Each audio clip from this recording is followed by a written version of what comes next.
Negotiations are always a massive question for home buyers, especially those that are trying to find a good deal.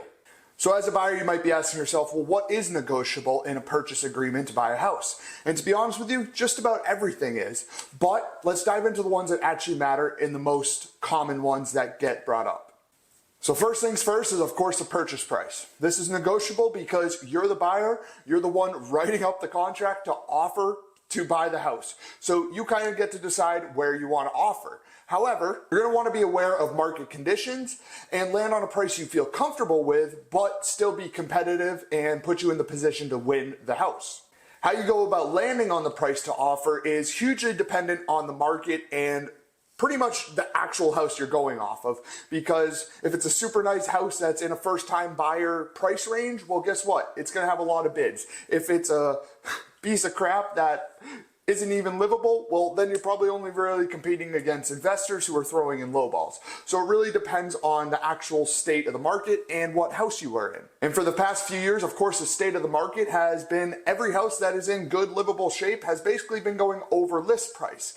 However, even in hot markets, if you see a house that has been sitting for a few weeks, maybe a month, 2 months, that's a sign that, hey, this is probably a property that I could potentially put a lower offer in and actually not have to compete with other buyers to get the offer accepted. But of course, markets always shift, and when the housing market does shift back to buyers markets, which means that there's typically more homes on the market than buyers that are actually willing to buy houses, well, guess what? That is where you find a lot of the good deals and where you can just, it becomes normal to offer lower than list, where right now we're in the position where it's normal to always be higher than list. So that's the first one, negotiating purchase price. The next one we're going to talk about is negotiating the actual closing and transfer of title when you actually purchase the property and become the owner instead of just buying it. So this usually takes about 30 days if you're running a cash deal, or around 45 days for a typical lending deal where you're actually getting financing through a bank. Now, of course, these dates can get moved forward, and if you're working with a good lending team, they can push it forward and really hammer down to make sure you get the closing on time. But the reason I want to bring this up is because sometimes you can actually work on the other side and help the seller out. Because when you're writing up an offer, you want to keep the seller in mind and actually have it be something that the seller wants. So sometimes, especially right now with the hot housing market, a lot of people put their house up for sale before they know where they're going next. So a lot of times the sale of their home is going to be subject to them finding suitable housing. So this is where you can actually make your offer stronger by working on their timeline, and say they want 2 months to find housing. Well, that works perfect for you. So you write it in and make your offer even stronger because you're working with the seller to help them out and not just only thinking of you. Next thing that can be negotiated is the property that's included in the sale. And a lot of times this stuff is just the basic things like a stove, a fridge, a dishwasher, those types of things. But it can include a bunch of other stuff. Say you're looking at $1 million house and it's a custom build. Well, maybe it had custom furniture that got built with the house, so they want to sell that with it. Maybe it's just a really big house that the people are moving out of state and they don't want to take their property, so they're trying to sell it with the house. These things can get included. Also things like maybe a tractor if you're buying a small farm, or a lawnmower, pool supplies, whatever it may be. And sometimes it's included on the purchase and sales agreement in the real estate part, or it's kind of discussed when the offer goes in, and then it's written on a separate thing between just the seller and the buyer, because again, a lawnmower isn't real estate, so why would real estate agents have anything to do with the sale of that? They would just help with the communication to put you two into communication together, and then you guys figure out the price and all that good stuff. Oh, and can you do me a quick favor and hit that like and subscribe button for giving you this value?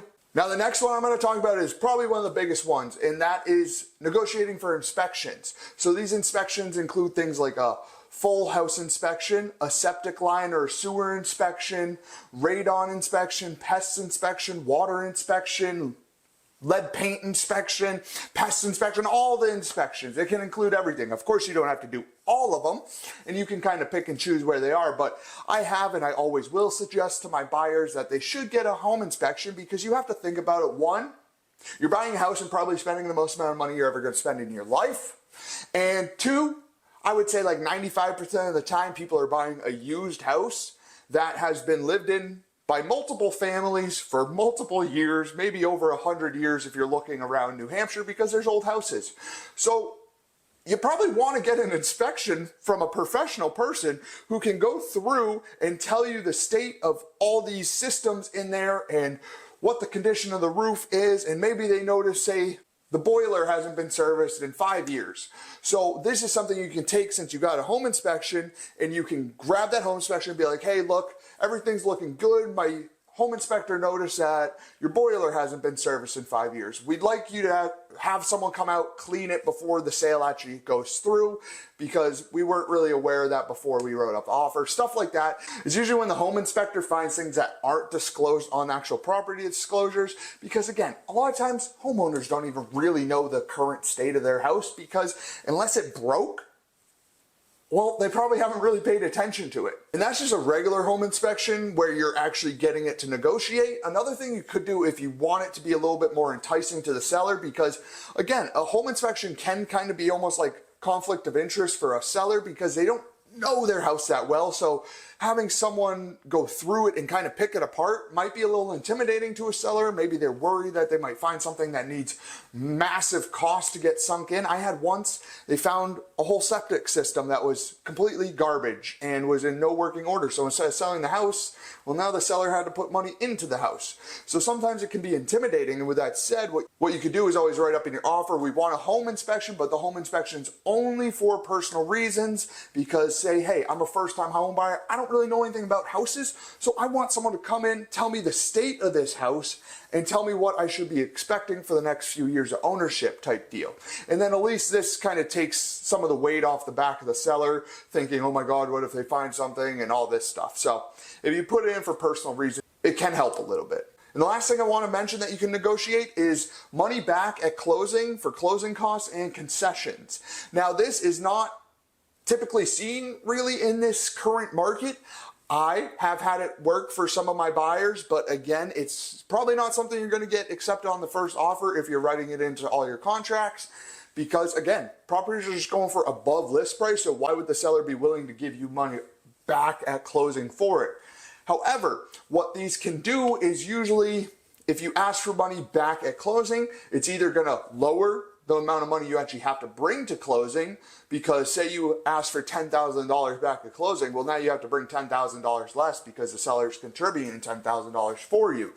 Or you can have the seller buy down your rate, which you always want to speak to a lender. I'm not a lender, I'm just a real estate agent, but they can help buy down your rate so that when you get a mortgage, the seller's money actually goes to buy down your rate, and now you're, instead of say a 7% mortgage, maybe you're at like a 6.6%. I don't know how much you buy down. It depends, but you lower it down for the whole life of the loan so you can have a cheaper mortgage. But again, this is not something you're seeing a lot in this current market. Actually, my last deal I got accepted had some seller concessions in it, but it's because of the state of the house, not the state of the market. So it's just knowing your market and actually what will work in the market, because when it becomes a buyer's market and there's too many houses for sale and not enough buyers, well, now sellers are probably going to be giving you some money for concessions or something like that. So it's all dependent on the market. Again, most things in the purchase and sales contract are negotiable, because you have to keep in mind, you're a buyer and you're writing up a contract to a seller on your terms to see if the seller will accept it. So of course you want to be realistic with this, and when you have a buyer's agent, which I always suggest you getting so that they're actually looking out for you, go to your agent and be like, hey, what are we looking at and what should we put in for a good competitive offer that I'm not paying way too much for the house, but the seller's also getting what they want and I'm winning over the other offers if there are any other offers. So with that said, if you're looking for a New Hampshire real estate agent and you feel like we'd be a good fit, reach out today, and I will catch you guys next week.